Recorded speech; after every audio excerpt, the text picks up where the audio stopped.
ചോദിക്കുന്നുണ്ട്, അല്ല ഇജ്ജും സാജിദയും ഒന്നായോ അങ്ങനെയായോ ഇങ്ങനെയായോ എന്നൊക്കെ ചോദിക്കുന്നുണ്ട്. റമദാൻ 1 ഞാനും എൻ്റെ ഭാര്യയും എൻ്റെ ഉമ്മയും മക്കളൊക്കെ പാടെ കൂടിയിട്ട് സാധനങ്ങൾ റമദാനിക്കുള്ള പർച്ചേസിന്റെ സാധനങ്ങൾ മേടിക്കാൻ വേണ്ടി പോയി. ആ പോയ സമയത്ത് അവിടെ സ്റ്റാളിൽ മീൻ മേടിച്ചുകൊണ്ടിരിക്കുകയാണ് സാജിദ. അപ്പം ഞങ്ങൾ നേരെ അപ്പുറത്ത് മറ്റുള്ള സാധനങ്ങൾ ഉമ്മയുണ്ട് വൈഫുണ്ട് ഓല അവിടെ പർച്ചേസ് ചെയ്തുകൊണ്ടിരിക്കുക. അങ്ങനെയാണ് ഞാൻ ഒരുപാട് കാലത്തിന് ശേഷം അവിടെ വെച്ച് കണ്ടുമുട്ടിയപ്പോൾ ഈ റമദാനിന്റെ തക്ബീർ ഇങ്ങനെ കേൾക്കുന്നുണ്ട് പള്ളിയിൽ നിന്നൊക്കെ. അപ്പോൾ നേരെ എൻ്റെ അടുത്തേക്ക് അവള് വന്നിട്ട് സുഖാണോ ചോദിച്ചു. അപ്പം ഞാൻ ആന്ന് പറഞ്ഞപ്പോഴാണ് എനിക്ക് അത് സാജിദല്ലേ എന്ന് തോന്നിയത്. അപ്പം ഞാൻ എന്ന് പറഞ്ഞു. എന്താ ഇവിടെ ചോദിച്ചു. അല്ല ഞാൻ പറഞ്ഞു ഞാൻ പോലെ സാധനങ്ങൾ മേടിക്കാനാണ് പറഞ്ഞു. അമ്മി ഇവരൊക്കെ ഉണ്ടോയെന്ന് ചോദിച്ചു. അവള് നേരെ ഉമ്മാടെ പോയി. ഉമ്മാടെ അടുത്ത് പറഞ്ഞു, നിങ്ങൾ എനിക്ക് പൊരുത്തപ്പെട്ട് തരണം. ഞാൻ എൻ്റെ ബുദ്ധിയില്ലായ്മ കൊണ്ട് ഞാൻ എന്തൊക്കെ ചെയ്തു കൂട്ടി, അതായത് തെറ്റെന്താണ് ശരി എന്താണ് എന്ന് പറഞ്ഞു തരാൻ എനിക്ക്.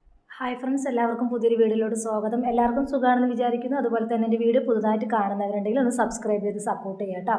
അപ്പോൾ ഷാജി വിഷയത്തിൽ ഒരുപാട് ചെയ്തൊരു വ്യക്തിയാണ് ഷെരീഫ് എന്ന് പറയുന്ന ആൾ. ഒരുപാട് വീഡിയോസ് ചെയ്തിട്ടുണ്ട്. അതിൻ്റെ ഫലമായിട്ട് ഷാജിദ ഷെരീഫിൻ്റെ വീട്ടിൽ പോയിട്ട് പ്രശ്നങ്ങൾ ഉണ്ടാക്കും. അങ്ങോട്ടും ഇങ്ങോട്ടും ഭാര്യയും മക്കളെയും ഒക്കെ തെറി വിളിക്കും, പിന്നാലെ ഓടിച്ചിട്ട് കൊണ്ടുപോകുന്ന വീഡിയോസുകളൊക്കെ നമ്മൾ കണ്ടതാണ്. അപ്പോൾ യാദൃച്ഛികമായിട്ട് ഷാജിയെ കാണുകയും അന്ന് ഞാനൊരു വീഡിയോ ചെയ്തിട്ടുണ്ടായിരുന്നു. ഷാജി പറഞ്ഞിട്ടുണ്ടായിരുന്നു ഞാൻ ഷെരീഫായിട്ട് എല്ലാം കോംപ്രമൈസ് ആയിരുന്നു. അപ്പോൾ ഷെരീഫ് ഇതുവരെ ആ ഒരു വീഡിയോ ചെയ്തതായിട്ട് കണ്ടില്ല. അപ്പോൾ ഞാൻ ഇപ്പോഴാണ് ആ ഒരു വീഡിയോ എനിക്ക് കാണാനിടയായത്. അപ്പോൾ ഷെരീഫും വന്ന് പറഞ്ഞു, ഞങ്ങളങ്ങനെ നേരിട്ട് കണ്ടു, എൻ്റെ അടുത്ത് പൊരുത്തപ്പെടലൊക്കെ ചോദിച്ചു, ഞാനത് പൊരുത്തപ്പെട്ടു എന്നൊക്കെ പറഞ്ഞിട്ട് ഒരു വീഡിയോ ഷെരീഫ് ചെയ്തിട്ടുണ്ട്. എന്ത് തന്നെയാണെങ്കിലും ഒരാൾ നമ്മുടെ അടുത്ത് വന്നിട്ട് പൊരുത്തപ്പെടലും തേടുവാണെങ്കിൽ അത് പൊരുത്തപ്പെടാൻ കഴിയും. എത്രത്തോളം എന്താ പറയുക, ചെറിയൊരു തെറ്റ് പോലും പൊരുത്തപ്പെടാൻ സാധിക്കാത്ത ആളുകളാണ് നമുക്ക് ചുറ്റും. എന്നിട്ടും സ്വന്തം ഭാര്യയും ഉമ്മാനും മക്കളെയും ഇങ്ങനെയൊക്കെ തെറി വിളിച്ചിട്ടും ഇങ്ങനെയൊക്കെ ഇത് ചെയ്തിട്ടും ആ ഷെരീഫ് എന്ന് പറയുന്ന വ്യക്തിക്ക് പൊരുത്തപ്പെടാൻ കഴിഞ്ഞിട്ടുണ്ടെങ്കിൽ ആ വ്യക്തിയാണ് ഈ ദുനിയാവിലെ ഏറ്റവും വലിയൊരു ഇത് തന്നെ പറയാം.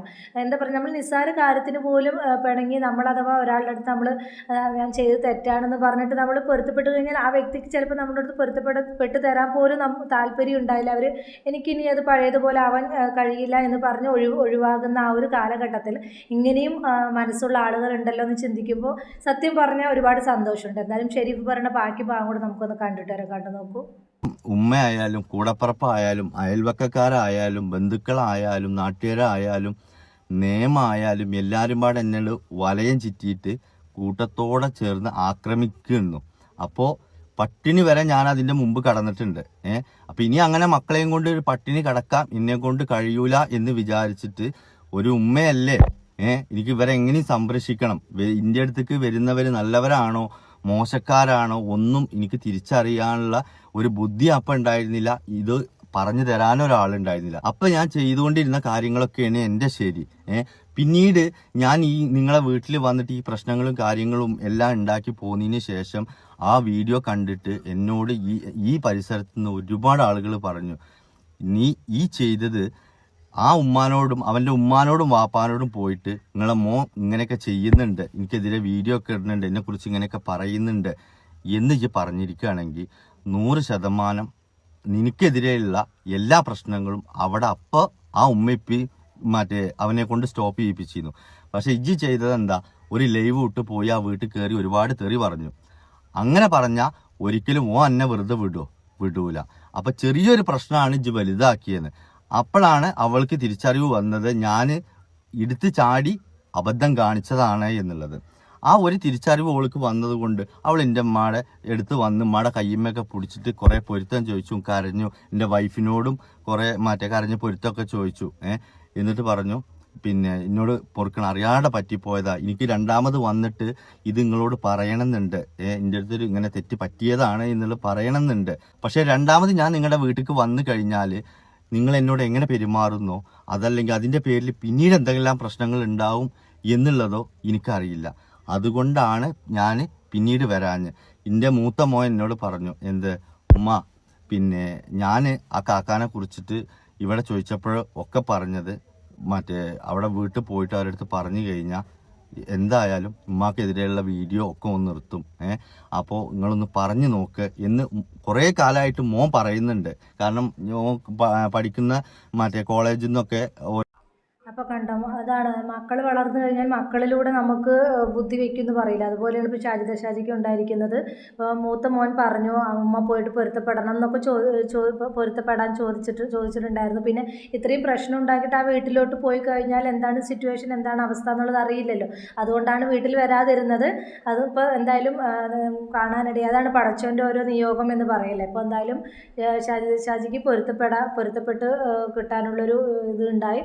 അങ്ങനെ അവർ നല്ല ആളുകളായതുകൊണ്ട് അവർ പൊരുത്തപ്പെട്ട് കൊടുക്കുകയും ചെയ്തു. അതാണ് ഒരു മനുഷ്യൻ്റെ ഒരു നല്ല മനസ്സ് എന്ന് പറയുന്നത്. എന്തായാലും ഷെരീഫ് ഇത്രത്തോളം അനുഭവം ഉണ്ടായിട്ടും അവന് പൊരുത്തപ്പെട്ട് കൊടുക്കാനുള്ള ആ മനസ്സുണ്ടായില്ല. അതിന് തന്നെ നമ്മൾ എന്താണ് നമിക്കണം. എന്തായാലും കുറച്ച് ഭാഗം കൂടെ നമുക്ക് അതും കൂടെ കണ്ടു നോക്കൂ. ഓരോരുത്തർ ഇങ്ങനെ ചോദിക്കുന്നുണ്ട് ഇത്ര തൻ്റെ ഉമ്മയല്ലേ എൻ്റെ ഉമ്മയല്ലേ. അപ്പോൾ എനിക്കത് വല്ലാണ്ട് മനസ്സിന് പിന്നെ ഒരു ഉമ്മാനെ കുറിച്ചിട്ടല്ലേ ഇങ്ങനെയൊക്കെ എന്നുള്ളത് പിന്നെ ആലോചിക്കുമ്പോൾ വല്ലാത്തൊരു സങ്കടം ഉണ്ട് എന്ന് പറഞ്ഞിട്ട് ഇവളിങ്ങനെ കാര്യം പറയുകയൊക്കെ ചെയ്തു. അപ്പോൾ ഞാൻ എൻ്റെ മോൻ പറഞ്ഞിട്ട് പോലും ഞാൻ അങ്ങോട്ട് വരാതിരുന്നത് ഈ ഒരു കാര്യം. ഞാൻ വന്നതിൻ്റെ പേരിൽ ഇനി ഒരു പ്രശ്നം അവിടെ ഉണ്ടായാൽ അതെങ്ങനെ കൈകാര്യം ചെയ്യുന്ന പോലും എനിക്കറിയില്ല. അതുകൊണ്ട് ഉമ്മാക്ക് നിങ്ങൾ പൊരുത്തപ്പെട്ട് തരണം എന്ന് പറഞ്ഞിട്ട് അവള് ഉമ്മയുടെ മുമ്പിൽ നിന്ന് കരഞ്ഞു. അപ്പോൾ ആളുകളൊക്കെ ഇങ്ങനെ നോക്കുന്നുണ്ട്. പിന്നെ പൊതുവെ ഒരുവിധപ്പെട്ടവർക്കൊക്കെ സാജിദാനി ഇനിയും എല്ലാവരെയും അറിയും. ഈ യൂട്യൂബിൽ മണ്ണാർക്കാടുള്ള ഒരുവിധ എല്ലാ ആളുകൾക്കൊക്കെ അറിയുന്നതാണ്. അപ്പം ഉമ്മ അപ്പം തന്നെ പറഞ്ഞു കേട്ടോ, അത് പോട്ടെ സാരല്ല, ഓൻ ഇനി എന്നെ കുറിച്ച് ഒന്നും പറയില്ല, ആ വാക്ക് ഞാൻ തരാം, ഈ മറ്റേ ഒഴിവാക്കി കരയൊന്നും വേണ്ട ഒഴിവാക്ക ഇതുപോലെ വന്നിട്ട് അന്ന് പറഞ്ഞിരിക്കുകയാണെന്നുണ്ടെങ്കിൽ അന്ന് തീരാവുന്ന ഒരു പ്രശ്നമല്ലായിരുന്നു. അന്ന് മറ്റേ അത്രയും വന്ന അവിടെ വീട്ടിൽ നിന്ന് തെറി പറച്ചിലും കാര്യങ്ങളൊക്കെ ഉണ്ടായി എന്നല്ലാണ്ട് എനിക്ക് എന്തെങ്കിലും ഒരു ഗുണം കിട്ടിയോ ഇല്ല. ഇന്നിപ്പോൾ ഇങ്ങനെ വന്ന് പറഞ്ഞത് അന്നൊന്ന് ഇതൊന്ന് എന്താ പറയുക സമാധാനത്തോടെ ചിന്തിച്ച് പ്രവർത്തിച്ചിട്ടായിരുന്നെങ്കിൽ ഇത്രയും മാനക്കേടോ പ്രശ്നങ്ങളോ നിനക്ക് ഉണ്ടായിരുന്നില്ല എന്ന് പറഞ്ഞു. അപ്പോൾ തന്നെ മാട് പറഞ്ഞു, ഞാൻ പറഞ്ഞില്ലേ എനിക്ക് ബുദ്ധിമോശം പറ്റിയതാ, അത് പോട്ടെ എന്ന് പറഞ്ഞു. എന്നിട്ട് എന്നോട് പറഞ്ഞു, ഷെരീഫേ എനിക്ക് പൊരുത്തപ്പെട്ട് തരണം, ഞാൻ എൻ്റെ ഭാഗത്ത് എന്തെങ്കിലും ഉണ്ടായിട്ടുണ്ടെങ്കിൽ എനിക്ക് പൊരുത്തപ്പെട്ട് തരണം എന്ന് പറഞ്ഞു. ഒരു റമദാൻ്റെ ഞാൻ പറഞ്ഞില്ല, റമദാൻ്റെ തക്ബീർ ഇങ്ങനെ കേട്ടുകൊണ്ടിരിക്കുക. നമ്മളൊക്കെ ഈ എന്താ പറയുക എത്ര വലിയ തെറ്റ് ചെയ്യുന്ന മനുഷ്യനാണെങ്കിലും എത്ര കട്ടിയുള്ള മനുഷ്യനാണെങ്കിലും പിറ്റേ ദിവസം മുതൽ നമ്മളൊക്കെ നോമ്പ് എടുക്കുക, എങ്ങനെ നിസ്കരിക്കണം, നോമ്പ് പിടിക്കണം, എല്ലാം ചെയ്യണം. നമ്മുടെ മുമ്പിൽ വന്നിട്ട് ഒരു പെണ്ണ് പിന്നെ ചെയ്ത തെറ്റാണെന്ന് തിരിച്ചറിഞ്ഞു, എൻ്റെ സാഹചര്യങ്ങൾ കൊണ്ട് ഇങ്ങനെയൊക്കെ സംഭവിച്ചു പോയി എന്നും പറഞ്ഞിട്ട് കരഞ്ഞ് പൊരുത്തം ചോദിക്കുമ്പോൾ അവിടെ ഞാൻ പിന്നെ എന്താ പറയുക എൻ്റെ ഹീറോയിസം കാണിക്കാനും അതല്ലെന്നുണ്ടെങ്കിൽ പിന്നെ അവിടെ ഇല്ല അങ്ങനെയല്ല ഇങ്ങനെയാണ് എന്നൊക്കെ പറഞ്ഞിട്ട് ഒരു ഷോ കാണിക്കാനും നിന്ന് കഴിഞ്ഞാൽ ഒന്ന് ഞാൻ മനുഷ്യനാവില്ല. രണ്ട്, പിന്നെ ഞാൻ എന്ത് നിസ്കരിച്ചിട്ടും നോമ്പ് നോറ്റിട്ടും അതൊന്നും പിന്നെ അള്ളാഹ്ക്കും വേണ്ടി വരില്ല. അപ്പോൾ പിന്നെ ഞാൻ വെറുതെ കുറേ പട്ടിണി കിടക്കില്ല. റമദാൻ മാസത്തിൽ തുടങ്ങിയിരിക്കുകയാണ്, റമദാൻ മാസത്തിൻ്റെ മഹരിബിൻ്റെ സമയമാണത്. അപ്പോഴാണ് ഈ സംഭവം നടക്കുന്നത്. അപ്പോൾ ഞാൻ പറഞ്ഞു ആയിക്കോട്ടെ കുഴപ്പമില്ലായിരുന്നു. അപ്പോൾ തന്നെ അവൾ എന്ത് ചെയ്തു, പെട്ടെന്ന് ഫോൺ എടുത്തിട്ട് ഞാൻ ഷെരീഫും ഇത് പറഞ്ഞ് തീർത്തിക്കുന്നു പറഞ്ഞു. ഞാനങ്ങനെ എന്താ പറയുക സത്യം പറഞ്ഞാൽ എന്താ അവിടെ നടക്കുന്നതെന്ന് പോലും എനിക്ക് പെട്ടെന്ന് പിടുത്തം കിട്ടുന്നില്ല. അങ്ങനത്തെ ഒരു അവസ്ഥയിലേ ഞാൻ നിന്നീന്. അങ്ങനെ അവളെ എടുത്തു, അതിട്ടു. അതിനുശേഷം എന്നോട് കമൻറ്റ് വഴി കുറേ ആളുകൾ ചോദിച്ചു, അല്ല ഇജ്ജും സാജിദ് ഒന്നായോ, ഇപ്പോൾ നിങ്ങൾ ഒന്നായോ, ഇപ്പോൾ നിങ്ങൾ മാറ്റിയതായോ, ഞങ്ങളൊക്കെ പൊട്ടന്മാരായോ എന്നൊക്കെ. അതിനൊന്നും എൻ്റെ അടുത്ത് ആൻസർ ഇല്ല. ഞാൻ ഈ പറഞ്ഞ കാര്യമാണ് അന്ന് അവിടെ നടന്നത്. അതിൻ്റെ ഭാഗമായിട്ടാണ് നിങ്ങൾ ഈ കമൻറ്റിൽ ഇങ്ങനെ ചോദിക്കുമ്പോഴും ഇതാക്കുമ്പോഴും ഞാൻ ഒന്നും ഉണ്ടാത്തത്. ശരി, എന്തായാലും കഴിഞ്ഞു. ഇനി എന്തായാലും ഇവൻ നിന്നെ കുറിച്ചിട്ട് ഒന്നും പറയില്ല, ആ ഉറപ്പ് ഞാൻ തരാം എന്ന് പറഞ്ഞു. ഇനിയിപ്പോൾ അത് തെറ്റോ ശരിയോ, ഉമ്മ അവളോടൊരു വാക്ക് പറഞ്ഞില്ലേ, പിന്നെ അതിൻ്റെ അപ്പുറത്തേക്ക് എനിക്ക് വേറെ ഒന്നും പറയാനും ഇല്ല ചെയ്യാനും ഇല്ല. അതുകൊണ്ട് ഉമ്മയുടെ അഭിപ്രായത്തോട് യോജിച്ചിട്ട് സമ്മതം മൂളി നിൽക്കുക എന്നുള്ള റോള് മാത്രമേ പിന്നെ എനിക്ക് അവിടെ ഉള്ളൂ. പിന്നെ ഇവൾ പറഞ്ഞത് പിന്നെ ആ യൂട്യൂബിലുള്ള വീഡിയോസില്ലേ, ആ വീഡിയോസ് എന്താ ചെയ്യാൻ പറ്റും, കുട്ടികൾക്കൊക്കെ സ്കൂളിലൊക്കെ പോകുമ്പോൾ അങ്ങനെ ചോദിക്കുന്നുണ്ട്. അപ്പോൾ എല്ലാവരും അങ്ങനെ കണ്ട് എന്താ പറയുക ചിരിക്കും ഇതാക്കുകയൊക്കെ ചെയ്യുമ്പോൾ അവർക്കൊരു വിഷമം, എന്തെങ്കിലും ചെയ്യാൻ പറ്റുമോ ചോദിച്ചു. അപ്പോൾ തന്നെ ഞാൻ എന്നോട് പറഞ്ഞപ്പോൾ ഞാൻ പറഞ്ഞു പിന്നെ ഞാൻ ഇപ്പോൾ കുറച്ച് തിരക്കിലാണ്, ഞാൻ എന്തായാലും പിന്നെ നോക്കാം എന്ന് പറഞ്ഞു. ഇവിടെ എത്തിയപ്പോൾ കാറ് തന്നെ എന്നോട് പറഞ്ഞു അതെന്താ വെച്ചെങ്കിൽ ആ യൂട്യൂബിലുള്ളത് അത് ഒഴിവാക്കിയിട്ട് പറഞ്ഞു. ഞാൻ ആയിക്കോട്ടെ ഞാൻ ഒഴിവാക്കാമെന്നും പറഞ്ഞു. ഞാനതപ്പം തന്നെ യൂട്യൂബിൽ സാജിദാക്കെതിരെയുള്ള എല്ലാ വീഡിയോസും ഞാൻ ഒഴിവാക്കിക്കുന്നു. അപ്പോൾ യൂട്യൂബിൽ കാണുക ഒഴിവാക്കിക്കൊണ്ടാണ് അന്ന് തന്നെ ഒഴിവാക്കിക്കൊണ്ടോ, അത് സാജിദാക്ക് അറിയാം, ഞാൻ ആരോട് പറഞ്ഞിട്ടില്ല എന്നുള്ളൂ. ആ സെക്കൻഡ് തന്നെ ഞാൻ ഒഴിവാക്കിക്കുന്നു. അത് വേറെ ഒന്നും കൊണ്ടല്ല, അത് ഞാൻ പറഞ്ഞില്ലേ അവിടെ എൻ്റെ ഉമ്മയാണ് കൊടുത്ത വാക്ക്. അപ്പോൾ സാജിദാണ് വിഷയങ്ങൾ ഇങ്ങനെ അതാണ് കഴിഞ്ഞു, അതാണ് മാറ്റി വെച്ചു. വന്നിട്ട് ഇപ്പോൾ റമദാൻ്റെ തക്ബീർ കേൾക്കണം, നാളെ നോമ്പ് തുടങ്ങുകയാണ്. ആ സമയത്താണ് ഇങ്ങനൊരു ക്ഷമാപണം പറയുന്നത്. അപ്പോൾ ആ ഒരു ഏതൊരു മനുഷ്യനാണെങ്കിലും എന്താ പറയുക, ഒരാൾ വന്നിട്ട് ഇങ്ങനെ പറയുകയാണെങ്കിൽ പൊരുത്തപ്പെട്ട് കൊടുക്കുക തന്നെ ചെയ്യും. അതാണ് യഥാർത്ഥ ഒരു മുസൽമാൻ എന്ന് പറയുന്നത്. എന്തായാലും ഷെരീഫിന് ആ പൊരുത്തപ്പെട്ട് കൊടുക്കാനുള്ള ആ ഒരു മനസ്സുണ്ടായില്ല, അത് തന്നെ ഒരുപാട് സന്തോഷം. ഇത്രത്തോളം എന്താ പറയുക, ഒരു വ്യക്തി എത്രത്തോളം തേജോവധം ചെയ്യാമോ അത്രത്തോളം തേജോവധം ചെയ്ത വ്യക്തിയാണ് ഷാജി എന്ന് പറയുന്ന വ്യക്തി. സോഷ്യൽ മീഡിയയിൽ എന്താ പറയുക, അവനെ എങ്ങനെയൊക്കെ നാറ്റിക്കാമോ അങ്ങനെയെല്ലാം നാറ്റിച്ചൊരു വ്യക്തിയാണ്. ആ ഒരു വ്യക്തി വന്നിട്ട് ഇങ്ങനെ ക്ഷമ ചോദിക്കുന്ന സമയത്ത് പൊരുത്തപ്പെട്ട് കൊടുക്കാനുള്ള ആ ഒരു മനസ്സുണ്ടല്ലോ, അത് തന്നെ ഏറ്റവും വലിയൊരു നല്ലൊരു കാര്യം തന്നെയാണ്. തന്നെയാണ്. എന്തായാലും മനുഷ്യരാണ്, മരിച്ചു പോകേണ്ടതാണ്. എപ്പോഴാണ് ഏത് നിമിഷം വേണമെങ്കിലും മരിച്ചു പോകും.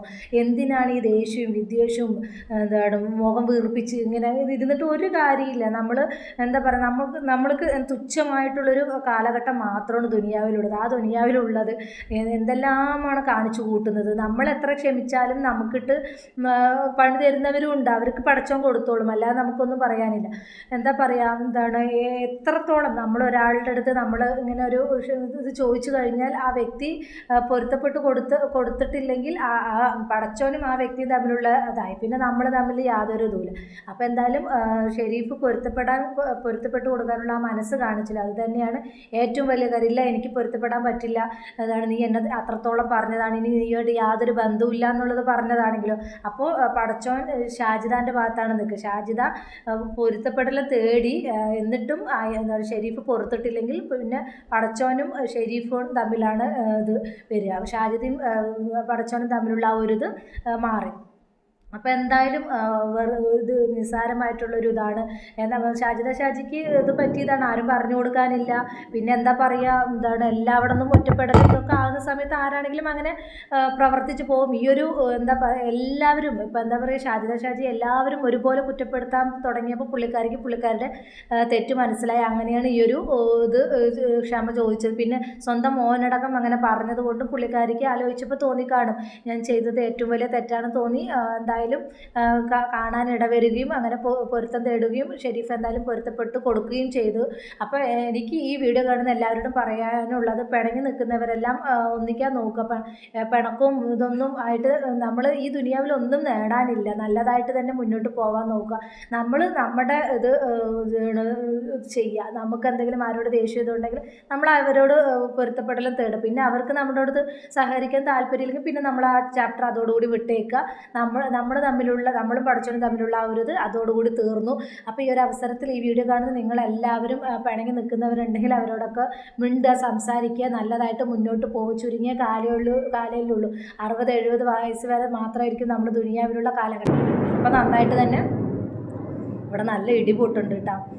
അപ്പോൾ ഇത്രയേ ഉള്ളൂ എൻ്റെ വീഡിയോ. ഞാൻ വീഡിയോ വൈൻഡപ്പ് ചെയ്യണം. ഇവിടെ നല്ല മഴ ഇടിയൊക്കെ വരുന്നുണ്ട്. എന്തായാലും ഈ വീഡിയോ കാണുന്ന നിങ്ങളുടെ അഭിപ്രായം കമൻറ്റ് ബോക്സിൽ അറിയിക്കുക. അപ്പോൾ ഇത്രയുള്ള ഒരു പുതിയൊരു ടോപ്പിക്കുമായി നമുക്ക് വീണ്ടും കാണും. അതുപോലെ തന്നെ എൻ്റെ വീഡിയോ പുതുതായിട്ട് കാണുന്നവരുണ്ടെങ്കിൽ സബ്സ്ക്രൈബ് ചെയ്യുക, ഒന്ന് ഹൈപ്പ് ചെയ്യുക. അതുപോലെ ഈ വീഡിയോ നിങ്ങൾ ഫേസ്ബുക്കിലാണ് കാണുന്നുണ്ടെങ്കിൽ ഒന്ന് ഫോളോ ചെയ്യാനും മറക്കരുത് കേട്ടോ. അപ്പോൾ ഇത്രയുള്ള ഒരു പുതിയൊരു ടോപ്പിക്കുമായി നമുക്ക് വീണ്ടും കാണാം.